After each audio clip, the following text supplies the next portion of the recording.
सभी प्यारे दोस्तों को नमस्कार। मैं सुभाष नौबार स्वागत करता हूं आपके परवार टॉप ट्रेंडिंग स्टडी पर। प्यारे दोस्तों, आज है 17 जनवरी 2024।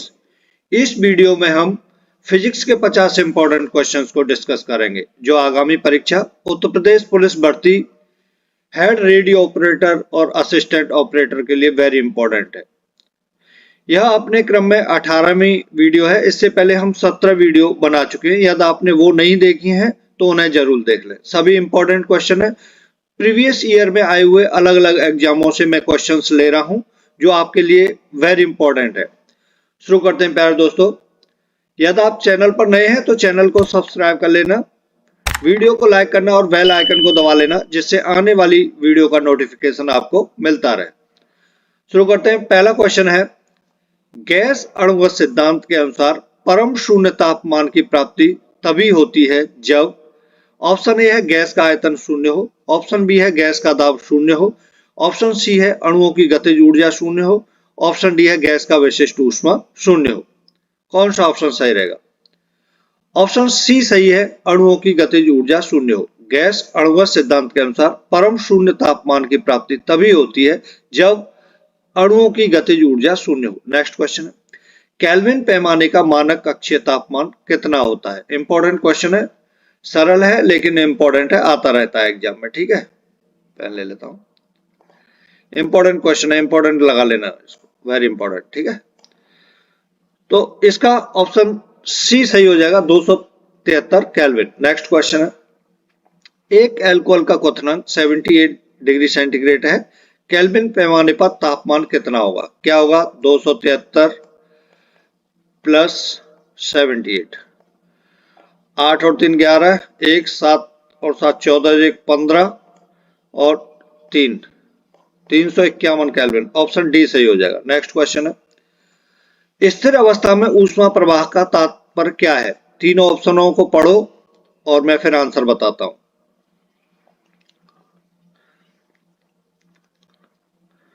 ऑप्शन सी सही है, ऊष्मा प्रवाह की दर स्थिर हो या ऊष्मा प्रवाह समय पर आधारित ना हो।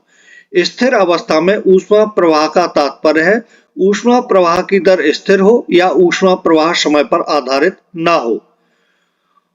और क्वेश्चन नंबर 5 है, निम्न में से कौन सी एक सतहीय घटना है? 4 ऑप्शनों में से बताना है आपको। एग्जाम में क्वेश्चन आता है तो आप किस ऑप्शन को चूज करेंगे? ऑप्शन सी सही है, वाष्पीकरण। नेक्स्ट क्वेश्चन है, किसी तरल की समान मात्रा के लिए निम्नलिखित में से किस प्रक्रिया की गति सबसे धीमी होती है? सबसे धीमी गति बतानी है आपको, किस प्रक्रिया की होती है? ऑप्शन सी सही है, वाष्पीकरण। वाष्पीकरण। नेक्स्ट क्वेश्चन है, निम्न में से कौन सही है? जल का विशिष्ट आयतन जब 0 डिग्री सेंटीग्रेड पर ऊष्मा दी जाती है तब। ये 4 ऑप्शन दे रखे हैं, क्या क्या एक्शन होता है, कौन सा सही रहेगा आपके हिसाब से बताना है आपको। ऑप्शन बी सही है, पहले घटता है फिर बढ़ता है। नेक्स्ट क्वेश्चन है, लंगर डालकर रोकी हुई एक नाव लहरों से घिरी हुई है, ठीक है जी, जिसका तरंग दैर्ध्य 125 मीटर है। चलती तरंगों के चढ़ाव की गति 25 मीटर पर सेकंड है। नाव के हिलने की आवृत्ति आपको ज्ञात करनी है। इंपॉर्टेंट क्वेश्चन है, लगा देना आप इसको। मैंने आपको बताया था, ठीक है, एग्जाम में देखने को मिलेगा ऐसा क्वेश्चन। मैंने बताया आपको v बराबर n लैम्डा बताया था। ओके, यहां तरंग दैर्ध्य कितना दे रखा है? 125 मीटर। तो लैम्डा की वैल्यू दे रखी है 125 और गति कितनी दे रखी है? v का मान कितना है? ये v का मान है, रख दो जगह पर। तो n बराबर क्या हो जाएगा? v upon lambda. v का मान कितना है? 125 नहीं, v का मान है 25 और लैम्डा का मान है 125। 25 से काट दिया, 25 पंजे 125, तो 1/5 भाग देंगे, दशमलव लगाया और 2 और पीछे एक जीरो रख लो। कौन सा ऑप्शन सही है? ऑप्शन ए सही है। ठीक है, ऑप्शन ए सही। नेक्स्ट क्वेश्चन है, किसी अनुदैर्ध्य तरंग में लगातार 2 संपीड़न और लगातार विरलीकरण प्रक्रियाओं के बीच की दूरी को क्या कहा जाता है? चार ऑप्शनों में से कौन सा ऑप्शन सही रहेगा? ऑप्शन बी सही है, तरंग दैर्ध्य। नेक्स्ट क्वेश्चन, ध्वनि गमन नहीं कर सकती है किसमें? द्रव, ठोस, हवा, निर्वात। बताइए, ये तो सबको पता होगा लगभग। ऑप्शन डी सही है, निर्वात में। ध्वनि गमन नहीं कर सकती किसमें? निर्वात में। नेक्स्ट क्वेश्चन, किसी एकल आवृत्ति की आवाज को क्या कहा जाता है?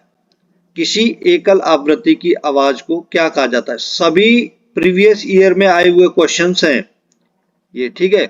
कई कई बार आ चुके हैं अलग अलग एग्जामों में, मैंने इसलिए मेंशन नहीं किया, काफी टाइम लगता है उनको मेंशन करने में, है ना, कि इस एग्जाम में भी आया है, एसएससी में इस सन में आया है, रेलवे में इस सन में आया है, तो उन काफी समय लग जाता है उसमें, है ना। तो बताइए, किसी एकल आवृत्ति की आवाज को क्या कहा जाता है?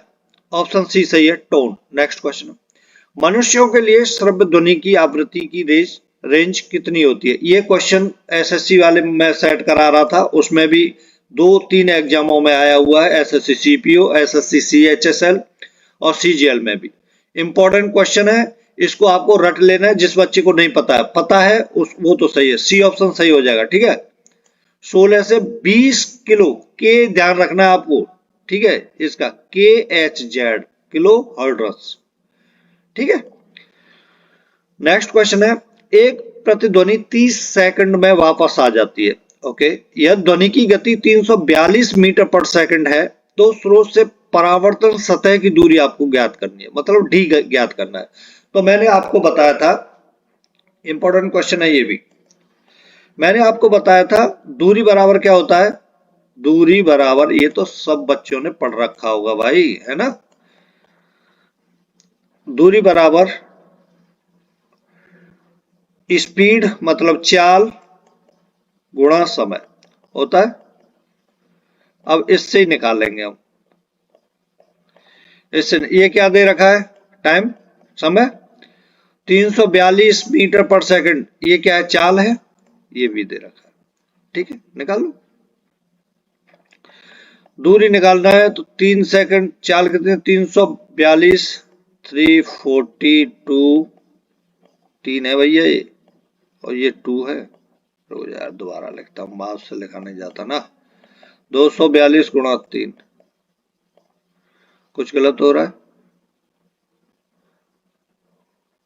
ध्वनि की गति इतनी है, ध्वनि की गति इतनी है और 3 सेकंड, ठीक है। नहीं 3, अच्छा 3/2, 2 हो जाएगा। 3/2 क्यों हो जाएगा?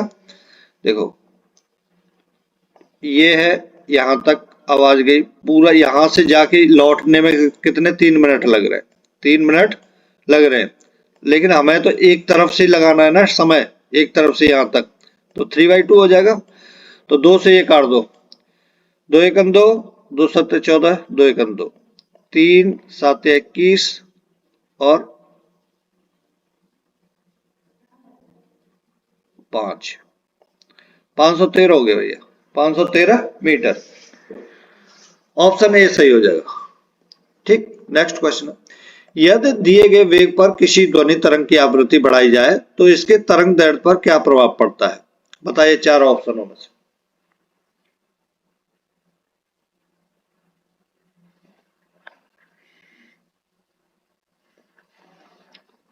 ऑप्शन बी सही है, इसकी तरंग दैर्ध्य में वृद्धि होगी। यदि दिए गए वेग पर किसी ध्वनि तरंग की आवृत्ति बढ़ाई जाती है तो क्या होता है? इसकी तरंग दैर्ध्य में वृद्धि होगी।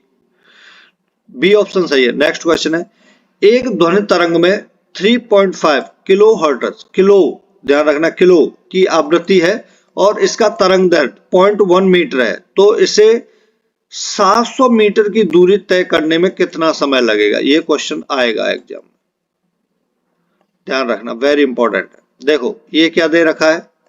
किलो हर्ट्ज तरंग में 3.5 किलो, तो ये क्या दे रखा है? एन, है ना, ये के में है, KHZ में, ध्यान रखना है इस बात का। ये एन दे रखा है, तरंग दैर्ध्य कितनी, लैम्डा कितना दे रखा है? ये लैम्डा दे रखा है, ये डिस्टेंस दे रखा है। अब सुनिए, पहले हमें क्या निकालना पड़ेगा? सबसे पहले हमने सूत्र लिख लिया, टाइम बराबर टी बराबर दूरी D/V, तो हमारे पास क्या नहीं है, v नहीं है यहाँ भाई। यहाँ देखो मीटर डिस्टेंस दे रखा है, d दे रखा है, t हमें निकालना है, v है नहीं तो v निकालना पड़ेगा।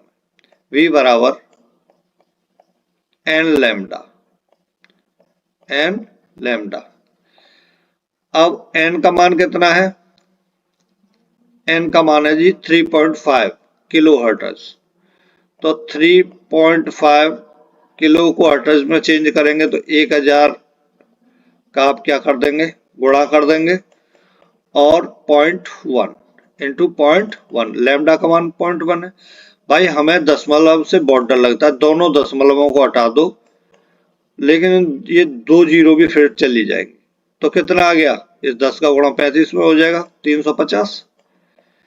350 आ गया, 350 क्या आया, ये मीटर पर सेकंड। v का मान है ना, अब रख दो इसमें t बराबर, डिस्टेंस कितनी है टोटल 700 मीटर बट्टे 350। 350 से भैया काट दो इसको, 2 बार कट जाएगा, 2 सेकंड आ गया। ऑप्शन डी सही है, ऑप्शन डी सही है। दोबारा बता देता हूं, देखो हमने देखा कि कितना समय लगेगा, सबसे पहले क्या पूछा है, समय पूछा है। तो हमने जो दूरी बराबर चाल गुणा समय हमने सूत्र लगाया था, तो उसी से ले लिया, समय बराबर t बराबर क्या हो जाएगा, दूरी बट्टे चाल, चाल या वेग। ठीक है, तो हमें हमारे पास क्या नहीं है, वेग नहीं है, तो v बराबर n इंटू लैम्डा, n का मान रखा कितना है 3.5 किलो हर्ट्ज, किलो है, इसे हर्ट्ज में करेंगे तो 1000 का गुणा कर देंगे, इंटू 0.1, तरंग दैर्ध्य 0.1 है, 350 आ गया यहाँ से v का मान। ठीक है, 350 v का मान आ गया, तो 350 v का मान आने पर हम t निकालेंगे, d अपॉन v हो जाएगा 700 बट्टे 350 बराबर 2 सेकंड। नेक्स्ट क्वेश्चन है, डी ऑप्शन सही है। ठीक है, नेक्स्ट क्वेश्चन है, एक प्रसारण केंद्र इतने हर्ट्ज की आवृत्ति और 3 into 10 to the power 8 metre प्रति सेकंड की गति के साथ तरंगों को प्रसारित करता है, तरंगों का तरंग दैर्ध्य बताना है। हो जाएगा, अरे एक ही सूत्र लगना है, वही चलो करते हैं, है ना। ये क्या दे रखा है, m, ये क्या दे रखा है, मीटर प्रति सेकंड, v, तरंग दैर्ध्य लैम्डा निकालना है, तो v बराबर n इंटू लैम्डा, तो लैम्डा बराबर क्या हो जाएगा, v अपॉन n। v कितना है, v यही है ना 3 into 10 to the power 8 upon 71 into 10 to the power 4। इसको सॉल्व करेंगे तो 3/71 गुणा, ये जो पावर है 4 है ना, ये इसमें से माइनस हो जाएगी, 8 में से ये पावर माइनस हो जाएगी, तो 10 की पावर कितना बचा, 4 बचा। कुछ मत करो, 3 के पीछे 4 जीरो रख दो, 1 2 3 4, और भैया 71 का दे दो इसमें भाग, सीधी सीधी बात है, ज्यादा दिमाग लगाने की जरूरत नहीं है। ठीक है, इस अब 3 से हम भाग देंगे इसको, 7 या 21 लगभग 280 283 हो जाएगा। तो हमने क्या किया, 7 या 21, 7 चौको 28, 4 बार ले लो, 7 चौको 28, तो 4 एकम 4 और 7 चौको 28, घटा लो कितना बचा, 10 में से 4 गए तो 6, और यहां बचा 1, फिर जीरो उतार ली। अब 7 या 21 नहीं, 7 दूनी 14, 7 दूनी 14, 7 21 में तो ज्यादा हो जाएगा ना, 7 दूनी 14, 2 बार ही जाएगा। अब देखो 42 से कहां स्टार्ट है, सी ऑप्शन सही है, ज्यादा पूरा गुणा करने की जरूरत ही नहीं है आपको, 422.5 आंसर आएगा इसका, गुणा कर लेना वाले, ऑप्शन सी सही है। नेक्स्ट क्वेश्चन है, वायु में 0 डिग्री सेंटीग्रेड तापमान पर ध्वनि की गति होगी, देखो कहीं 332 होगा, 332 मीटर पर सेकंड होती है वैसे, ये लोको पायलट में आया हुआ है ये क्वेश्चन, यहाँ 331 दे रखा है, तो आपको 331 प्रति सेकंड को वो करना है। ठीक है, ऑप्शन फर्स्ट सही हो जाएगा, यदि 332 है नहीं तो 332 को टिक करना है, 31 को आपको। ठीक है, ऐसा क्वेश्चन आता है तो आपको 331 को ही करना है, 32 है नहीं, 32 होगा तो आपको 32 को करना है। नेक्स्ट क्वेश्चन है, निम्नलिखित में से कौन सा कथन सत्य है? ध्वनि का वेग होता है, चार ऑप्शन पढ़िए फिर बताइए कौन सा ऑप्शन सही है। ध्वनि का वेग होता है,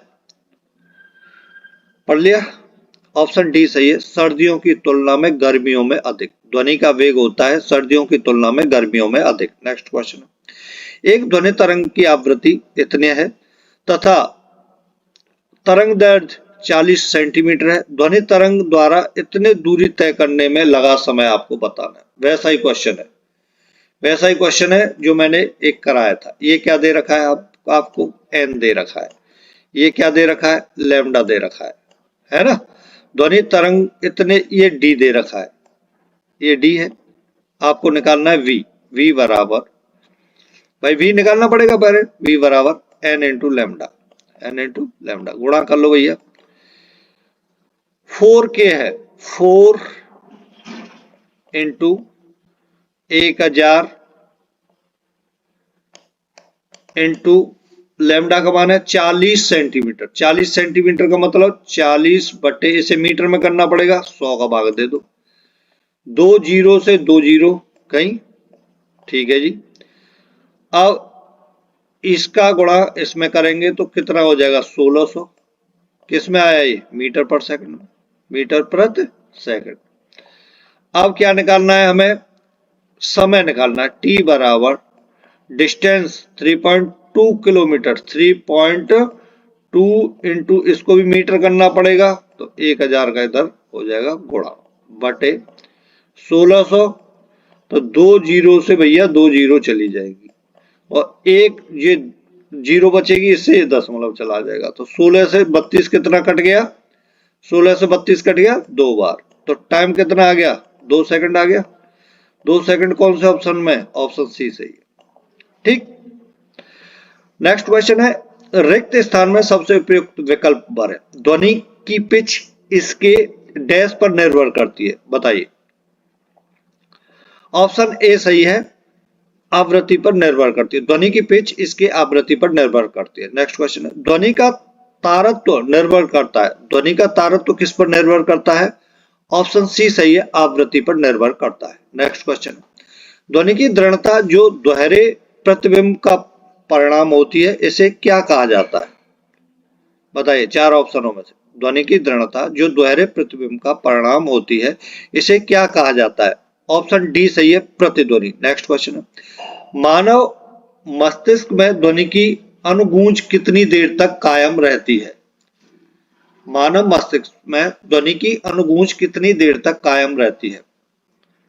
ऑप्शन सी सही है, 0.1 सेकंड। नेक्स्ट क्वेश्चन है, निर्वात में प्रकाश का वेग कितना होता है? ये क्वेश्चन कई बार मैं मेरे ख्याल से 2 बार और करा चुका हूं, इसको रट लेना है आपको, ये इंपॉर्टेंट है और आता ही रहता है एग्जाम में। ऑप्शन ए सही है, 3 इंटू 10⁸ मीटर पर सेकंड। नेक्स्ट क्वेश्चन है, प्रकाश की गति अधिकतम निम्न में से किस माध्यम में होती है? अधिकतम बताना, प्रकाश की गति अधिकतम निम्न में से किस माध्यम में होती है? चार ऑप्शनों में से ऑप्शन बी सही हो जाएगा, निर्वात में सबसे अधिक होती है। नेक्स्ट क्वेश्चन है, प्रकाश का क्वांटम सिद्धांत किसके द्वारा प्रदान किया गया था? बताइए। ऑप्शन बी सही है, प्लांक के द्वारा, प्लांक के द्वारा। नेक्स्ट क्वेश्चन है, वास्तविक प्रतिबिंब पाने के लिए एक वस्तु 20 सेंटीमीटर फोकस दूरी वाले अवतल दर्पण से 30 सेंटीमीटर की दूरी पर रखी हुई है, दर्पण से प्रतिबिंब की दूरी क्या होगी? इस क्वेश्चन को कर, अलग तरीके क्वेश्चन लिया है, इंपॉर्टेंट है, ठीक है, एग्जाम में बहुत आते हैं ऐसे क्वेश्चन आपके पास।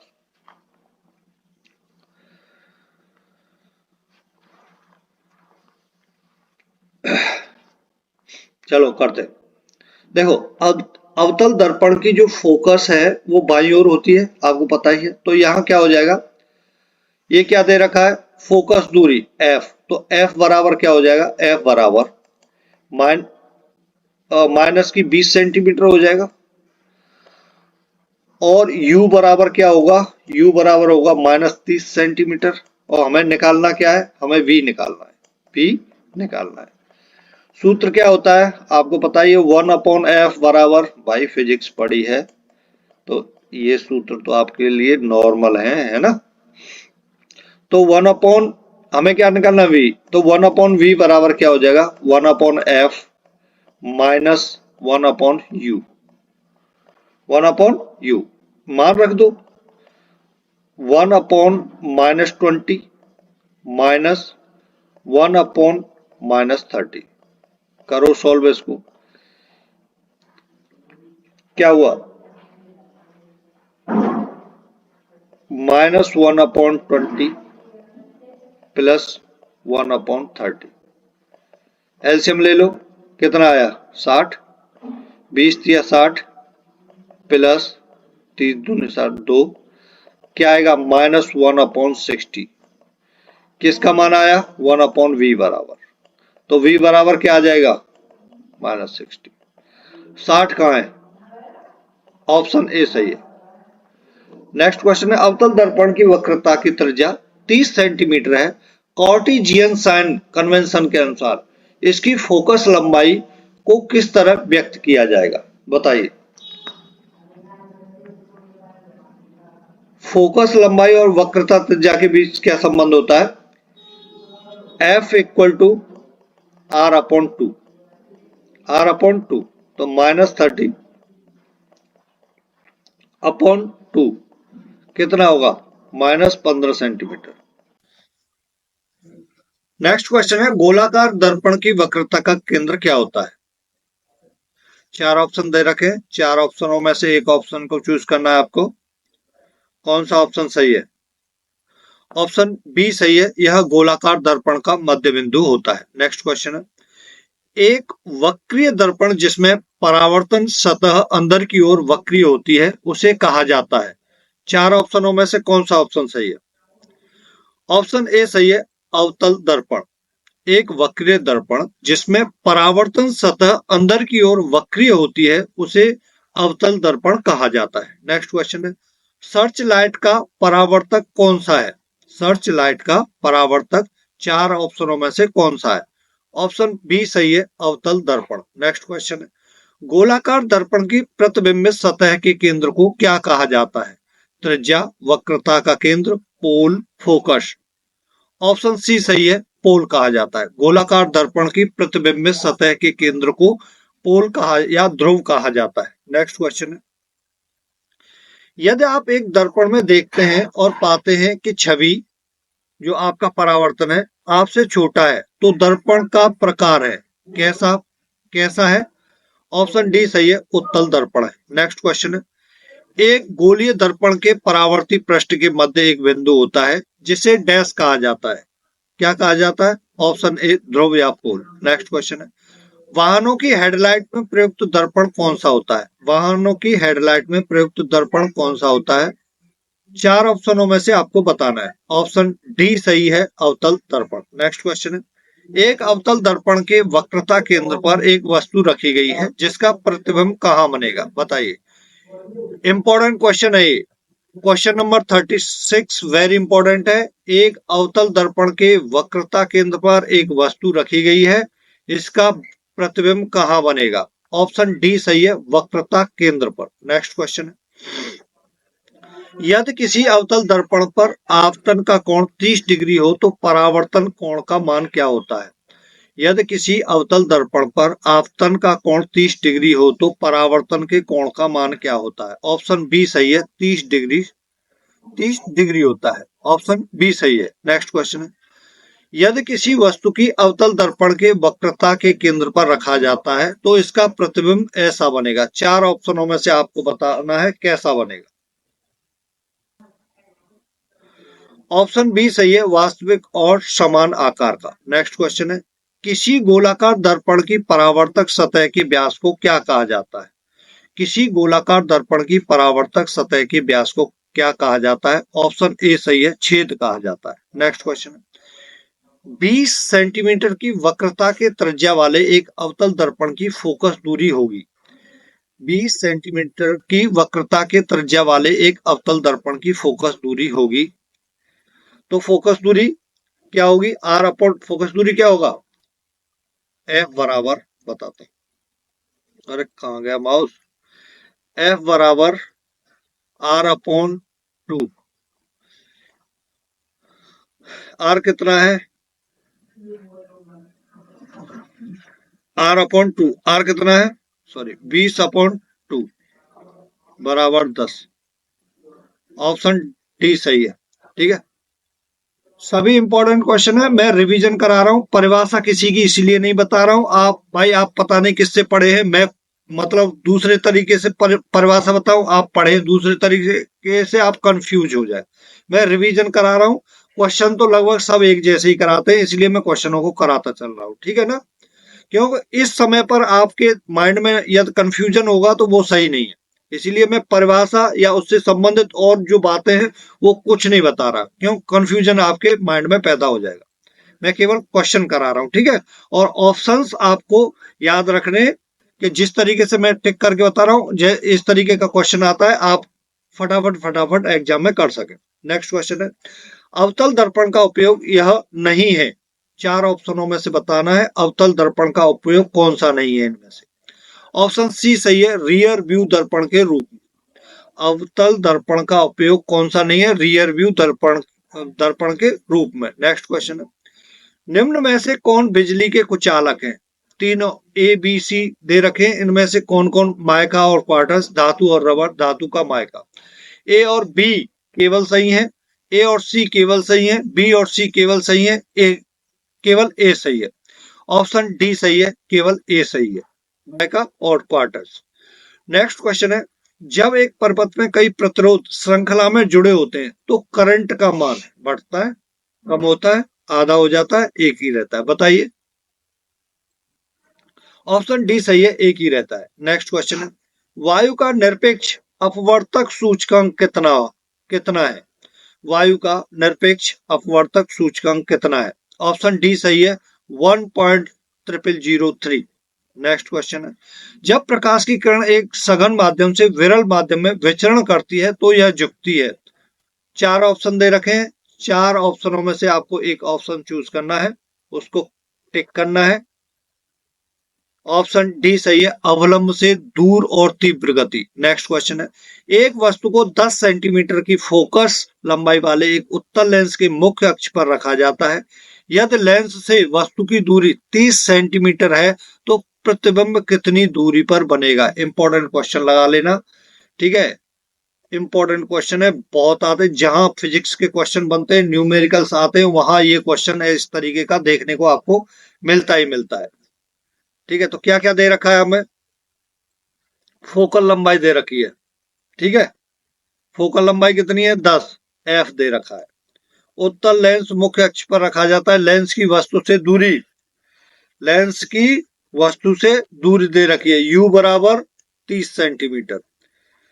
तो सूत्र क्या होता है, या बता, 1/f बराबर 1/v माइनस, उत्तल लेंस है ना, 1/v माइनस 1/u, 1/u। अच्छा जी, तो 1/b बराबर 1/f माइनस 1/ नहीं, प्लस हो जाएगा ना, 1/u। ठीक है, तो यहाँ कितना है? माइनस, ये तो -30 है ना, माइनस में काउंट होगी, तो कितना होगा? 1/f कितना हो गया? 1/10, 1/10 प्लस 1/ माइनस का 30, क्या आएगा? 1/10 माइनस 1/30, 30 एलसीएम ले लिया, 3 माइनस 1 बराबर 2/30, तो 1/v इक्वल टू 2/30 आया, तो v बराबर क्या हो जाएगा? v बराबर हो जाएगा 30/2, 2 से 30 कट गया 15 बार, 15 आया आंसर, 15 का बी ऑप्शन सही है, 15 से। ठीक है, बी ऑप्शन सही हो जाएगा, 15 सेंटीमीटर। नेक्स्ट क्वेश्चन है, रिक्त स्थान में सबसे उपयुक्त विकल्प पर है 18 वोल्ट बराबर, बताइए। अलग ही तरीके का क्वेश्चन, अलग ही तरीके का है। V बराबर क्या होता है, V बराबर आई आर होता है। आई आर, आर क्या है, तीनों आई बाई एम्पियर में होगी। पहली बात तो देखो ये गलत, ये गलत, दोनों गलत हो गए। मिली एम्पियर, जब ये वोल्ट में और ये ओम में है तो मिली एम्पियर कहां हो जाएगा, एम्पियर ही आएगा, 6 एम्पियर। ए ऑप्शन सही हो जाएगा। ठीक है, नेक्स्ट क्वेश्चन है, यदि किसी सुधारात्मक लेंस की शक्ति प्लस 2.0 डी है तो यह क्या है। चार ऑप्शनों में से ऑप्शन ए सही है, उत्तल लेंस है। नेक्स्ट क्वेश्चन है, किसी परपथ में विद्युत प्रवाह किसके द्वारा संभव होता है। किसी परपथ में विद्युत प्रवाह किसके द्वारा संभव होता है। ऑप्शन डी सही है, इलेक्ट्रॉन की गति। इलेक्ट्रॉन की गति, इंपॉर्टेंट क्वेश्चन है, वेरी इंपॉर्टेंट है। ठीक है, ऑप्शन डी सही है। नेक्स्ट क्वेश्चन है, एक सर्किट, लास्ट क्वेश्चन है दोस्तों, यदि वीडियो को आपने लाइक नहीं किया है तो लाइक जरूर कर देना। एक सर्किट में एक बिंदु से दूसरे बिंदु तक 2 कूलम का आवेश प्रवाहित होता है। यदि दो बिंदुओं के मध्य विभवांतर 5 वोल्ट है तो किए गए कार्य की मात्रा कितनी होगी, ये बताना है। कितनी होगी, 2 into 5, 10 होगी। इस तरीके के क्वेश्चन मैंने करा रखे हैं पहले आपको। ए ऑप्शन सही हो जाएगा। Thank you for watching this video. नमस्कार।